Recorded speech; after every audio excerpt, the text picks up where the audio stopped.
Before we dive in, viewer discretion is advised. This content is for entertainment purposes. What happens when a soldier who has faced the actual enemies of America walks into a television studio to face the enemies of the truth? What happens when the queen of outrage, Joy Behar, tries to smear a woman who has spent 16 years wearing the uniform, only to discover that her usual weapons of mockery and interruption are useless against military-grade discipline? You are about to witness the televised dismantling of a bully. This was not a debate. It was a court-martial performed live on daytime television. The View has long established itself not merely as a talk show, but as a tribunal, a place where the high priestesses of liberal orthodoxy sit in judgment of anyone who dares to stray from the approved narrative. For years, careers have been dragged onto that stage to be dissected, mocked, and destroyed for the amusement of the studio audience. The host, Joy Behar, sits at the head of the table, like a monarch in a pantsuit. She is the effervescent personality who thrives on the sound of her own voice and the applause of a crowd trained to agree with her. To her, guests are either allies to be coddled or targets to be destroyed. There is no middle ground, but on this day, the target fought back. Tulsi Gabbard walked onto the set not with the desperate smile of a politician seeking votes, but with the steely calm of a major in the Army National Guard entering hostile territory. She wore white, a visual rebuke to the murky, mud-slinging tactics she was about to expose. The narrative had already been written by the establishment. Tulsi was a Russian asset, a traitor, a useful idiot. Joy Behar had spent weeks sharpening these knives, waiting for the moment to twist them. Little did she know, she wasn't preparing an execution. She was handing Tulsi the hammer. What you are about to see is the moment Joy Behar got absolutely exposed for smearing a name she had no business speaking. The lights were bright, the mugs were full, and the trap was set. The audience buzzed with the anticipation of a blood sport. They knew the narrative. They had been fed the talking points for months. Here was the strange Democrat, the one who didn't follow orders, the one Hillary Clinton warned them about. Joy Behar welcomed her guests with the thin, predatory smile of a cat watching a mouse wander into the kitchen. She didn't start with an accusation. No, she started with a deflection. She wanted to frame the conversation around Donald Trump, to force Tulsi into a corner where she would either have to attack the president and please the table, or defend him and prove she was a traitor. Skeptical, more than a lot of the Democrats about the impeachment inquiry, Joy began, her voice dripping with implied judgment. "Were you surprised by what he did yesterday?" she asked, dangling the bait. It was a classic View tactic, force the guest to dance to the host's tune. Joy leaned back, expecting Tulsi to launch into a long, defensive explanation about the impeachment process, burying herself in technicalities while Joy prepared the real ambush for later. The other hosts looked on, ready to pounce. The air in the studio was thick with the suffocating pressure of conformity. Say the line, Tulsi. Attack the orange man. Be a good Democrat. But Tulsi Gabbard sat there, unmoving. Her eyes didn't dart around the room seeking approval. She looked directly at Joy Behar, and in that gaze, there was no fear. There was only the calculation of a soldier assessing a threat. Well, look, the facts are important, Tulsi said, her voice steady, brushing aside the bait as if it were a cobweb. She wasn't there to talk about what he did yesterday. She wasn't there to play pundit for Joy's amusement. She was there to clear her name. The calm setup was dissolving. Joy, sensing the shift, tried to interrupt, tried to steer the ship back to the rock she had chosen. But it was too late. The mouse had brought a grenade. The temperature in the studio dropped 20 degrees in a single second. Tulsi Gabbard stopped playing the game. And, we'll get to that, Tulsi said, dismissing Joy's question about impeachment as a footnote. I want to start with something that I think is also important. About facts. Joy Behar froze. She knew exactly what was coming. She is a veteran of the format. She knows when she's about to lose control. Panic flashed behind her glasses. She tried to cut Tulsi off, to reclaim the floor, to pretend that she was the one guiding the conversation. I was just going to get to that, Joy stammered, her voice rising in a desperate attempt to talk over her guest. Good, yeah, helping you out. The condescension was palpable. Joy was trying to frame her ambush as charity. She wanted the audience to believe she was doing Tulsi a favor by bringing up the smears. But Tulsi wasn't looking for help. She was looking for accountability. She drove right through Joy's interruption like a tank through a picket fence. "You want me to ask you the question?" Joy asked nervously, trying to regain the role of the inquisitor. "Look," Tulsi commanded, silencing the host. "Some of you have accused me of being a traitor to my country." The words hung in the air, ugly and undeniable. Traitor. It is the highest crime a soldier can be accused of. A Russian asset. A Trojan horse, Tulsi continued, listing the slurs that had been casually tossed around this very table. Or a useful idiot, I think was the term that you used, she said, locking eyes with Joy Behar. She defined the term for the audience, stripping away the jargon to reveal the insult underneath, which basically means that I'm naive or lack intelligence to know what's going on. Joy Behar shifted uncomfortably. The audience, usually raucous, went deadly silent. It is one thing to call someone a useful idiot when they are a picture on a screen. It is quite another to say it to the face of a woman who is deployed to war zones. I want to let your viewers know exactly who I am, Tulsi declared, her voice rising with the authority of rank. I am a patriot, she boomed. I love our country. I am a strong and intelligent woman of color, she continued, reclaiming her identity from the narrative they had spun. And I have dedicated almost my entire adult life to protecting the safety, security, and the freedom of all Americans in this country. She invoked the sacred ground of American tragedy. It was the attacks on 9/11. Joy recoiled. She couldn't let Tulsi finish. If Tulsi established her patriotism, the smears would evaporate. Joy had to dirty the water again.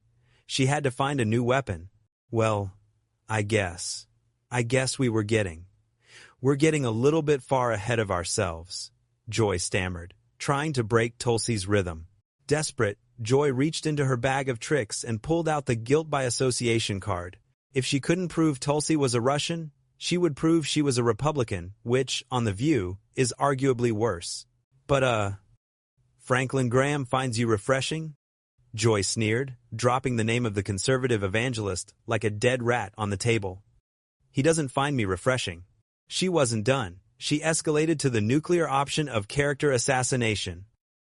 Richard Spencer, the white nationalist leader, says he could vote for you, Joy announced, playing to the crowd. It was a low blow, a dirty tactic, connecting a woman of color to a white nationalist leader because of a wayward endorsement. The trigger had been pulled. The war was no longer cold, it was hot.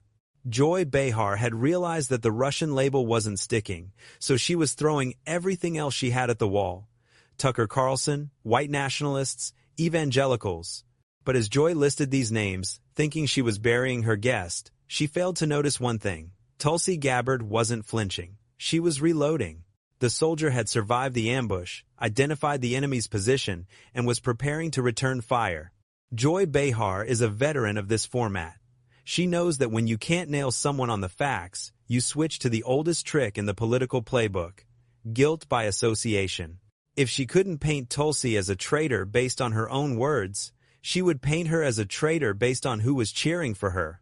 Joy leans in, her voice dripping with that signature mix of skepticism and condescension. She pulls out a list, a rogues gallery designed to make the average ABC viewer gasp. You're in very odd company, Joy says, setting the trap. You're being praised by alt-right folks like Richard Spencer, Franklin Graham, and Tucker Carlson. The studio audience murmurs. This is the cooties strategy. In the polarized world of 2019 American politics, if Tucker Carlson liked you, you were automatically radioactive to the left. Joy wasn't asking a policy question. She was asking, why do the bad guys like you? Doesn't that make you a bad guy too? The counterpunch, shattering the echo chamber. Most politicians would scramble here. They would apologize, disavow, and beg for forgiveness. They would say, oh, I hate them too. Please still like me. Tulsi doesn't flinch. She sees the premise of the question for what it is, intellectual cowardice. She looks Joy dead in the eye and dismantles the entire concept of the echo chamber. This is why I'm running for president, Tulsi says, her voice steady but sharp. To break out of this divisive culture where we can only talk to people we agree with. She explains that she goes on Tucker Carlson tonight, not because she agrees with him on everything, but because half the country is watching him. You're criticizing me for going on Fox News? Tulsi asks, effectively holding up a mirror to the view. I'm going there to speak to the American people, all of them, not just the ones who vote blue. The shift in the room. This is the moment the narrative starts to fracture. You can see it in the audience. The clapping seals mentality of the studio starts to break. A few people applaud Tulsi's answer. Joy Behar hears that applause, and it rattles her. This is her house. These are her people. Why are they clapping for the Russian asset? Joy's demeanor changes. The mask of the concerned host slips. She becomes visibly agitated, interrupting more frequently, her tone turning from dismissive to shrill. She realizes she's losing the moral high ground. She needs the big gun. She needs the ghost of Hillary Clinton. On a podcast just days prior, Hillary Clinton, the failed 2016 candidate but still the undisputed godmother of the Democratic establishment, had dropped a bombshell. Without naming names, but clearly meaning Tulsi, Hillary claimed the Russians were grooming her to be the third-party candidate. She's the favorite of the Russians. Hillary's voice echoes through the studio speakers. It is a stunning accusation. Think about the gravity of this. A former First Lady and Secretary of State is accusing a sitting U.S. Congresswoman and an active duty major in the Army National Guard of being a traitor working for Vladimir Putin, and she offers zero evidence. The clip ends. The camera cuts back to the table. The tension is thick enough to choke on. Ice-cold fury. Joy Behar looks at Tulsi, expecting to see fear, expecting to see a woman crushed by the weight of the Clinton machinery. Instead, she sees a soldier. Tulsi isn't yelling. She isn't throwing a tantrum. She is possessing what the military calls command presence. She is operating with a cold fury, an anger that is disciplined, targeted, and lethal. That is a lie, Tulsi says. She doesn't stop there. She identifies the sniper in the window. She stops fighting the proxies, Joy, the hosts, and targets the general. This isn't about Russia, Tulsi declares, silencing the table. This is about the war machine. Redefining the war. This is the pivotal moment of the entire interview, perhaps the entire 2020 primary cycle. Tulsi reframes the narrative. She explains that Hillary Clinton isn't attacking her because she's a Russian asset. Hillary is attacking her because Tulsi is threatening the status quo. I am calling for an end to regime change wars, Tulsi explains. And because of that, the establishment, led by Hillary Clinton, is trying to destroy me. It is a breathtaking counteroffensive. Tulsi takes the traitor label and flips it. She argues that the real betrayal isn't talking to Russia. The real betrayal is sending American sons and daughters to die in wars that don't make us safer. Wars engineered by politicians like Hillary Clinton. Joy Behar is stunned. She tries to pivot, to defend Hillary, but she's out of her depth. She's a comedian fighting a combat veteran on the topic of war. Tulsi drops the hammer. It is offensive to me, as a soldier, and as a woman of color, to be smeared in this way. She strips away the conspiracy theory vibe Joy tried to create and reveals the ugly truth underneath. This is a smear campaign designed to punish dissent. The Viper's Nest has gone quiet. The hosts are looking at each other. They thought they were going to roast a marshmallow. Instead, they just walked into a buzzsaw. Here is the conclusion of the saga. This is part 3, The Soldier's Truth. Joy Behar is losing, and she knows it. She can't defend the grooming comment, so she retreats to defend the person, Hillary Clinton. The conversation shifts to the Iraq War, the original sin of modern American foreign policy. Joy tries to rationalize Hillary's vote for the war. Her argument is weak, bordering on pathetic. She believed the lies. Did you? Joy asks, her voice rising. She voted for it because she believed the intelligence. This is the incompetence defense. Joy is essentially arguing that Hillary Clinton, one of the most powerful and connected people on earth, was simply tricked. She tries to equate the decision-making of a seasoned senator with the perspective of a young soldier. Tulsi doesn't just answer the question, she nukes the premise. This is the moment where the difference between a politician and a soldier becomes undeniably clear. I enlisted in the military to go after and defeat and destroy the evil that visited us on 9/11, Tulsi says. She speaks with the weight of someone who has actually worn the boots. While Hillary Clinton was casting a vote in a comfortable, air-conditioned Senate chamber, Tulsi and her brothers and sisters were packing their bags for a war zone. Tulsi dismantles Joy's defense of Hillary. She points out that people in Washington treat war like a board game or a political calculation. But for her, I know the cost of war, Tulsi says. I know what it means to say goodbye to your friends and not know if they are coming back. Joy Behar freezes. There is literally nothing she can say. You cannot snark your way out of this. You cannot roll your eyes at a combat veteran talking about dead friends. In this moment, Tulsi exposes the grotesque reality of the establishment. They are willing to send other people's children to die for wars they don't even understand, and then they smear those same soldiers when they come home and ask, why? Joy Behar, who started the segment acting like a judge, is now exposed as a water carrier for the war machine.